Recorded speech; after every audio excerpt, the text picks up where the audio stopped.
We have a new wave of 2028 polls, and there is a lot of movement in the primaries as well as the general election. Democrats are actually cheering because of it, which I think is a little weird because, as I'm going to show you, it's not as good of news for them as they're thinking.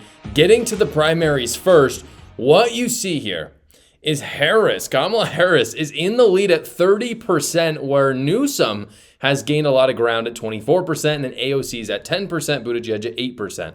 The rest are really low. You've got Pritzker, Shapiro, Whitmer, very low. I think Pritzker's a horrible, horrible choice. Not surprised he's low. But frankly, Shapiro and Whitmer are very popular governors, and then you've got 18% that are not sure. Underneath that are the Republican polling, and you have Vance at 50%, which is incredibly high. As I pointed out in a previous episode, that's actually higher in many polls than Donald Trump was at this time in the election cycle, I think back in 2021. So that's pretty surprising. After that, you've got Rubio at 9%, Cruz at 8%, Sanders at 4%, and on and so forth. And then not sure is 14%. If you look then at the New Hampshire polls that just came out, the reason why this is important, and this is why I think it's not as good for Democrats as they think, is New Hampshire is one of the first caucus points, right? And so what happens is, depending on how New Hampshire works, that will make certain candidates drop out. And so even though it may not be the same as the national polls, it's going to have an impact on how it kind of whittles down candidates over time. And what you're seeing right now is that it's actually very different for Democrats in the New Hampshire primaries than in the general. Buttigieg and Newsom are tied in first for 23%. And then below that is actually Pritzker at 9%, AOC, and then Harris at 6%. So again, she was in the lead at 30%, and now she's at 6%. The reason why I think this is so interesting is because it forces Kamala Harris to drop out like she's done in every single other primary, which we'll get into in a second. First, I want to show you the Republican stuff. Vance is at 56% in New Hampshire. DeSantis is at 8%. Rubio is at 7%. And then you've got other people like Gabbard, Liz Cheney, which is laughable. Haley, also laughable. Ramaswamy makes no sense. He's running for Ohio governor right now in 2026. In any case, what you're seeing is Vance, DeSantis, Rubio, which is always what it was going to be. In fact, I'm not even convinced DeSantis and Rubio are going to run at all. Like Liz Cheney might run, Nikki Haley might run, but they're going to get the 3% that it shows right here. I think because of the New Hampshire caucuses, Kamala Harris is going to run. Because if you look at the general, poll, that looks pretty good. She's going to run, but she's going to lose again in the primary very early on. I think she's going to get torched, which is what happened every other time she's running a primary. It would not be the first major political time for that to happen, but I do think she may be the major political candidate to drop out first in 2028 for the Democrats. And to be clear, I do think she's going to run. There's kind of this speculation right now. Is Kamala Harris actually going to run? She said maybe she might be taking a pause from politics. I think she's taking a pause from politics until 2028.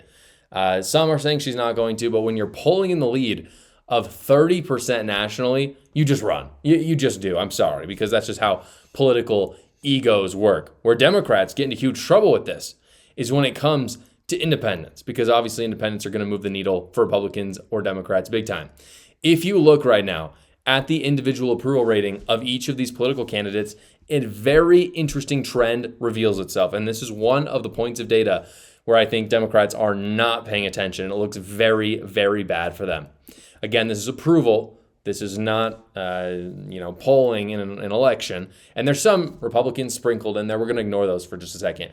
The most favorable of all the Democrats right now is Josh Shapiro, governor of Pennsylvania. He's at plus 14. And you'll notice the numbers are kind of low, 39 to 25. That's because this is a national approval, and a lot of people just don't know who Josh Shapiro is. I think as more people know who he is, I think he is a formidable political candidate. If I'm a Republican, I am most afraid of Josh Shapiro. Really, truly. He's just not that radical. I mean, I think he's kind of more on the radical side, but when you look at who he's up against, like AOC, he doesn't look so radical. And I think people will like how even teal he is and how well he speaks. After that is Pete Buttigieg, plus 7. But again, 7-point swing, pretty big for Josh Shapiro. Tim Walz, which is crazy. Andy Beshear, which makes perfect sense. And Gretchen Whitmer. What's interesting about this, though, you'll notice that those with the highest approval ratings are on the lowest of the 2028 Democrat primary polls. And those who are the lowest are in the lead. And how can this be? Because if you look back, I got to show this too. Gavin Newsom is the lowest. And Kamala Harris, short behind. Gavin Newsom is a negative approval rating. Kamala Harris is +3. I don't know about that. I think Kamala Harris is probably a little lower.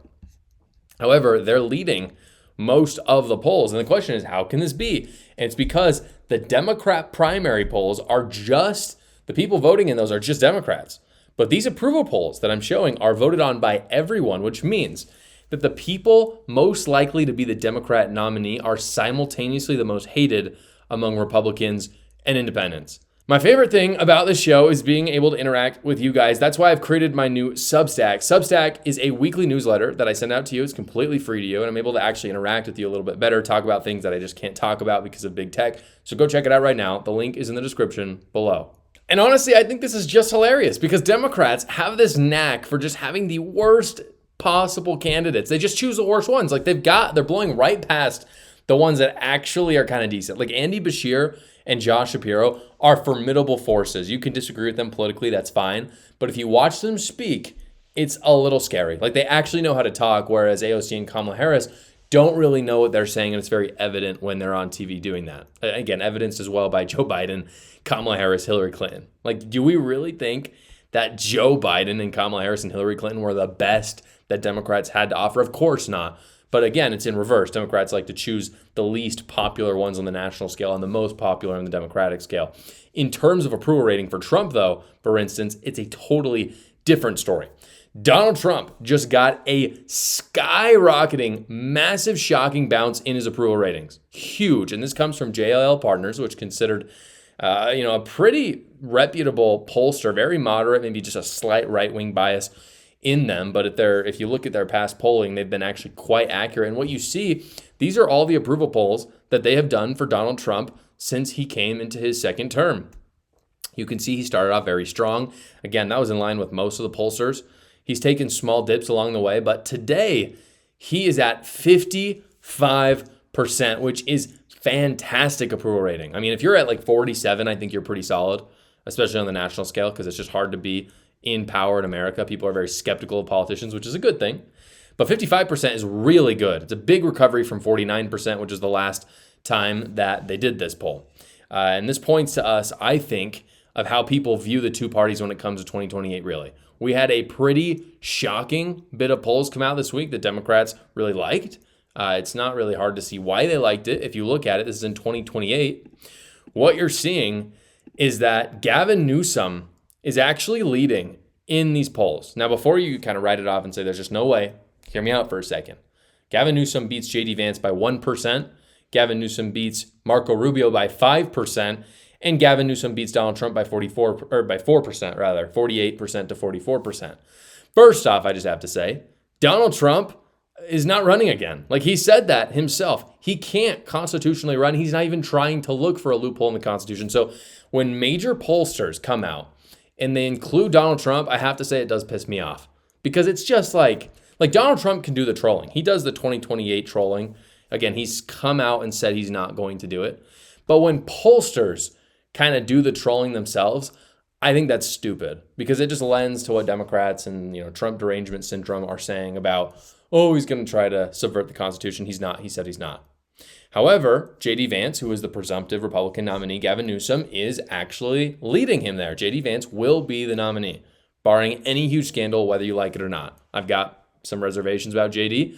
I know a lot of people who watch this show do. A lot of people also really like him. But the reason that the Democrat celebration, I think, is misplaced, actually, and that these polls are really not a big deal, is that on the same day, we got a poll of just the swing states. Again, that's national. Here is the swing state poll that came out because that's actually what matters because the Electoral College is actually how we elect people. 7 swing states, Arizona, Georgia, Michigan, North Carolina, Nevada, Pennsylvania, Wisconsin, with leaners, JD Vance leads 2%. So, and again, this is from Plymouth Union Public Research. Fairly reputable, pretty accurate in their polling in the past. So even if we assume that Gavin Newsom has the popular vote, which again, if you want to write off that poll, I'm not, I'm okay with that. I'm amenable to that in some circumstances. Even with all of that, JD Vance wins the Electoral College. Obviously, these polls, people have been very skeptical of the support for Gavin Newsom. I think that skepticism is fair, but I also think that Republicans have to face the reality that Trump's approval ceiling is only so high. You can only go so high with someone. There is a lot of Trump derangement syndrome in America right now. There are many Americans who are deeply deceived by Gavin Newsom, and many would support him over JD Vance. I'm sorry, that is true. And the good news is I think as campaigning starts in about a year and a half, that JD Vance is going to get more and more popular. I think that this is very similar to Kamala Harris in this regard, is that JD Vance is very approachable, very likable, and conversely, I think that Gavin Newsom is not likable at all.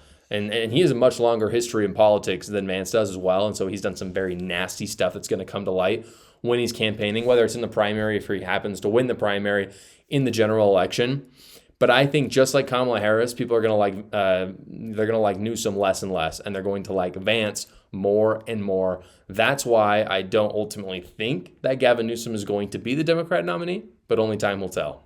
Before we get back to the news, everybody, the progressive left is a cult. I talk all about it in my book, A New Cult, where I talk about how the left has literally done some crazy cultish stuff. I talk about some stories I can't talk about on YouTube, but go check it out right now. The link is in the description below. I think we've all seen enough of Zohran Mamdani by now to understand the trust fund, coddled, economically illiterate socialist that he is. But to my surprise, this week, guys, CNN was actually able to press him just a little bit. It was Abby Phillips on his plan for government grocery stores in New York. Take a look. Why is the government a better solution for a lack of grocery stores, food deserts, than just working with the private sector to have them do what they know how to do, which is run grocery stores? What's your answer to that? There are more than 1,000 grocery stores in New York City.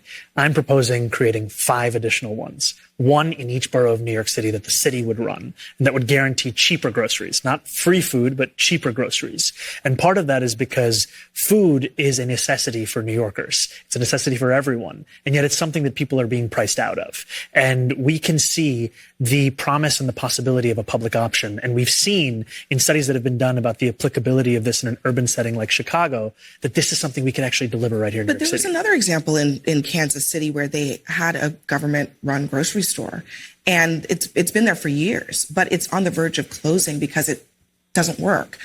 They've been riddled with crime. They've dealt with just a lack of inventory. There are other examples where it just hasn't worked because, frankly, the government is not that good at being in the business of being in grocery stores.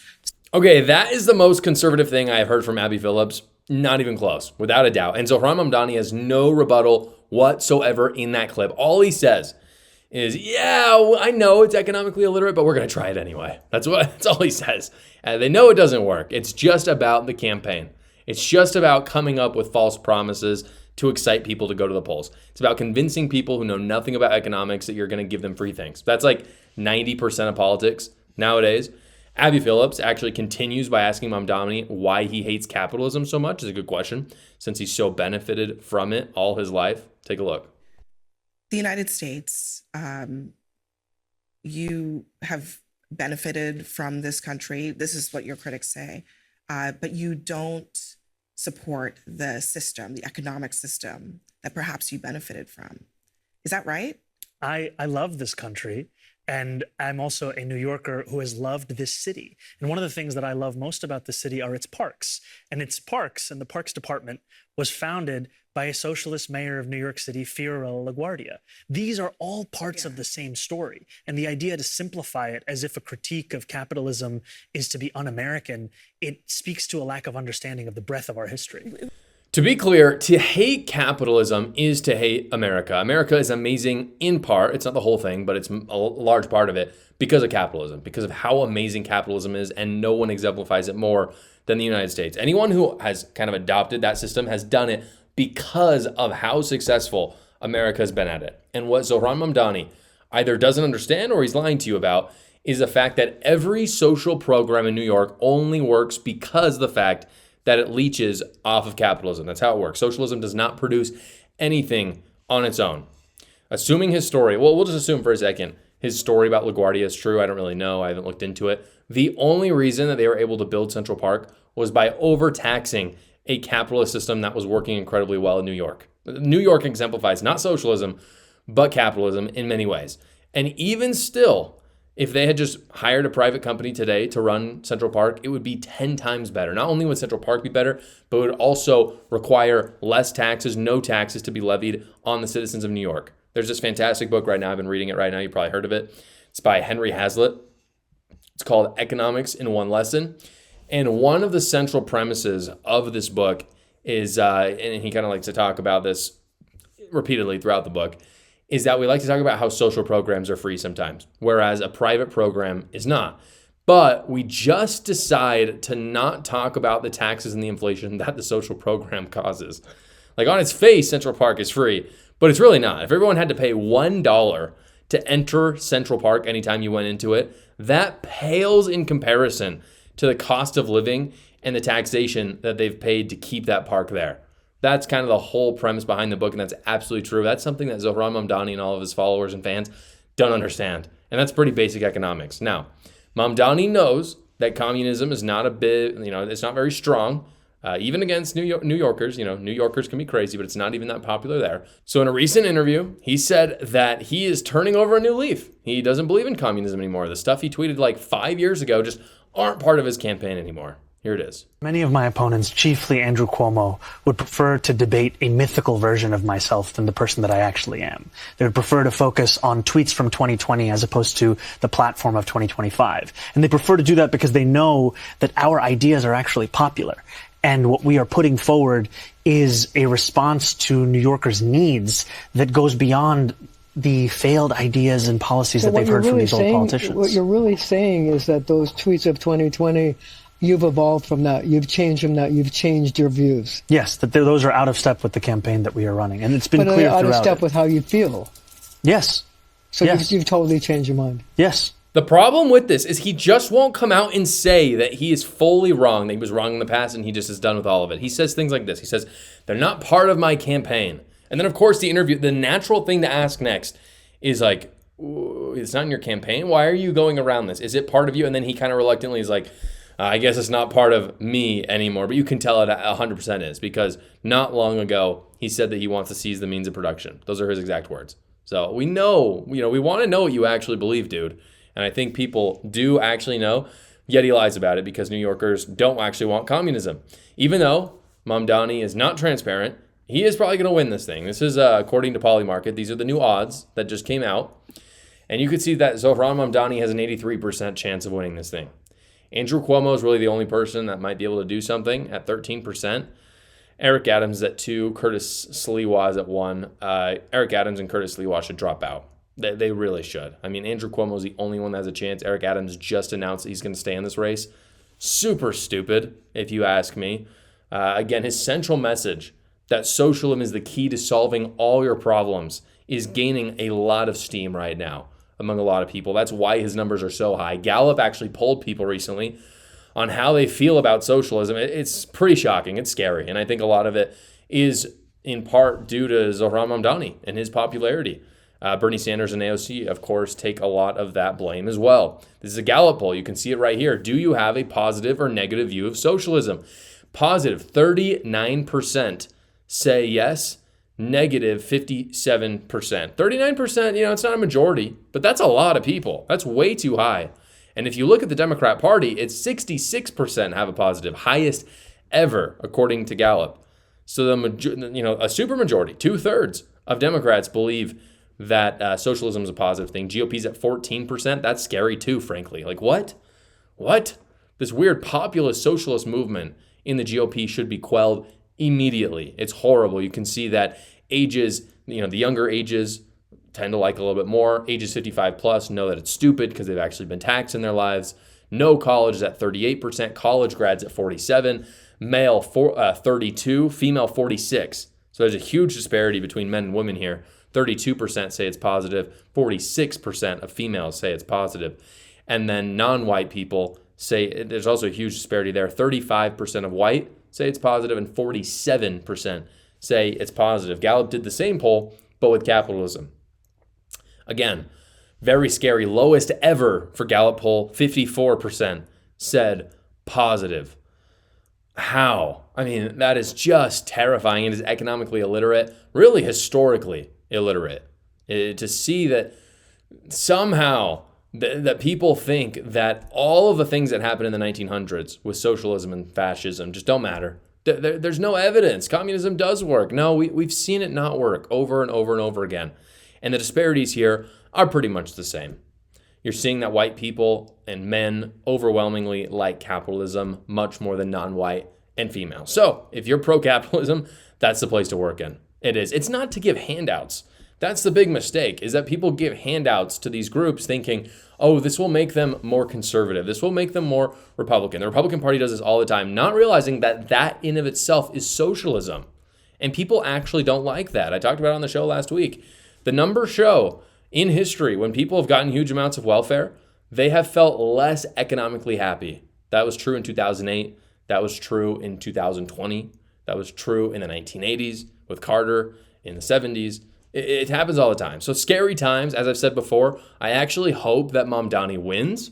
The reason why is I want America to see what socialism does in this kind of compact area so that we will reject it in 2028. Thank you so much for watching this episode, everybody. Please like the video so other great patriots like yourselves will see it. And you can tune in every single weekday at 6 p.m. Eastern for the live show, or you can watch another video right here.